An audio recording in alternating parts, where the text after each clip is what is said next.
안녕하십니까, 문틀란 팀입니다. 자, 한덕수 총리에 대한 선고가 다음 주 월요일 날 오전 10시에 있습니다. 자, 그 소식이 전해지자 민주당이 지금 발칵 뒤집혔습니다. 헌재에 대해서 공개적으로 불만을 지금 제기하고 있습니다. 그들의 극도이고 불안감, 초조 이런 걸 지금 드러내고 있습니다. 자, 그런 가운데 또 한편으로 민주당 내부에서는 이런 식의 말을 또 흘립니다. 이건 뭐 윤 대통령의 탄핵 임박을 뜻하는 것이다 라고 얘기를 합니다. 요건 이제 자기들의 불안감을 감추는 것이고, 민주당 지지자들을 갖다가 일종의 달래려고 하는 하나의 꼼수라고 생각이 됩니다. 이게 지금 이 말 속에는 뭡니까? 윤석열 대통령이 탄핵이 될 것이다, 뭐 이런 거 전제를 깔고 하는 얘기 아닙니까 이게?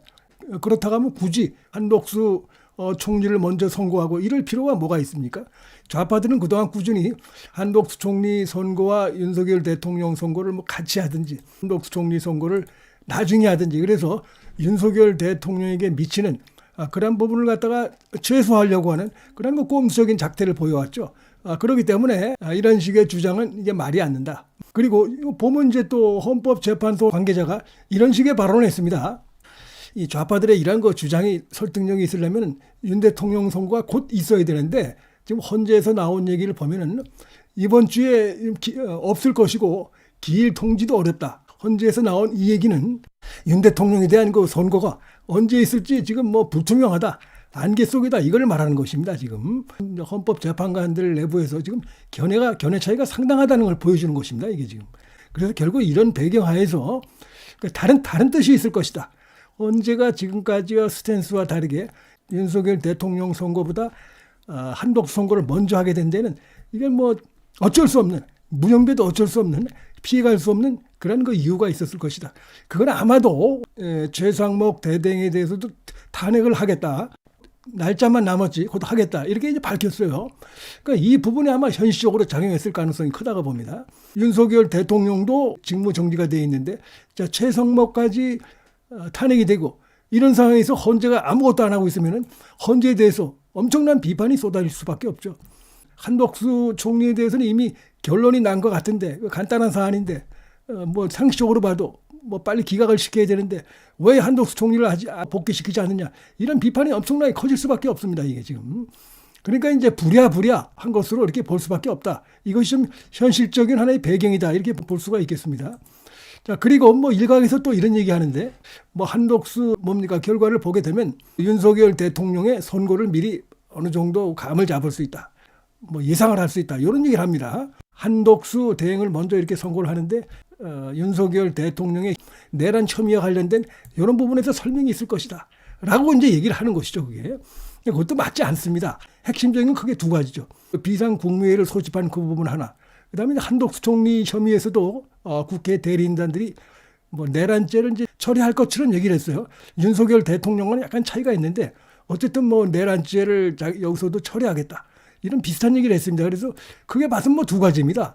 그래서 그런 걸 보면은 윤석열 대통령은 이제 특히 내란죄 처리 부분이 굉장히 첨예한 부분인데, 그다음에 비상계엄 국무회의 이 부분 관련해서 뭔가 답변이 나오지 않겠느냐, 그러면은 곧 있을 윤석열 대통령에 대해서 뭔가 나올 것이다, 이제 이런 식으로 얘기하는 것인데, 한 총리의 선고를 하면서 그게 나올 것 같으면 역시 마찬가지로 뭐 윤 대통령을 먼저 선고하겠죠. 민주당도 그렇게 촉구하고 있고 문영배 일당이 촉구하는 건 윤석열 대통령을 먼저 하라는 거 아닙니까? 그래서 이재명이 26일 선거보다도 조금이라도 하루라도 더 빨리 먼저 하라고 지금 촉구를 하고 있는 거 아닙니까? 문영배는 뭐 다 알려져 있다시피 민주당 세력들과 좌파 연대가 되어 있는 인물인데 그렇게 하려고 하지만은 못하는 것이죠. 지금 역시 다른 이유가 있다고 봐야 되는데, 첫째는 조금 전에 말씀드렸듯이 최상목까지 이렇게 해서 탄핵을 한다고 하니까 그 불똥 좌파 세력들이 지금 나라를 어디로 끌고 가려고 하는 것이냐, 이런 엄청난 비판이 민주당은 물론이고 문영배 일당들이 주도하는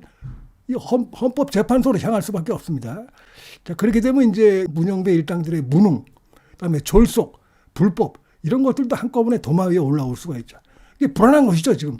그래서 뭐 이런 식으로 뭐 겹칠 것이다, 뭐 그렇게 하지 않고도 공통되는 어떤 뭐 무슨 혐의라면 혐의, 이 부분 밝히지 않고도 한덕수 대행은 그냥 기각입니다. 이거는 뭐냐면 구체적으로 공동으로 뭐 한 것도 없고, 한덕수 총리가 그날 그 시각에 가보니까 윤 대통령은 이제 비상 계엄 국무회의라고 하고 있는 것이고, 자기는 뭐 그거를 간담회로 봤다 이렇게 주장하는 것인데 그날 그 자리에 불러서 갔던 것이고 그밖에 뭘 한 게 없기 때문에 다른 걸 따질 필요가 없어요. 그런 것만으로도 그냥 기각이라고 봐야 되기 때문에 윤석열 대통령 그 이 부분 관련해서 첨예하게 헌법재판관들 사이에서 대립하고 있는 뭐 내란죄 철회 부분이 미치는 거 적법 절차의 부분들 다뤄질 가능성이 없죠. 그게 다뤄질 가능성이 있다고 하면은 벌써 윤석열 대통령에 대해서 벌써 선고를 했겠죠. TV조선에서 뭐 단독 보도를 하나 했는데 여기서도 보면 이제 그런 것들을 알 수가 있습니다.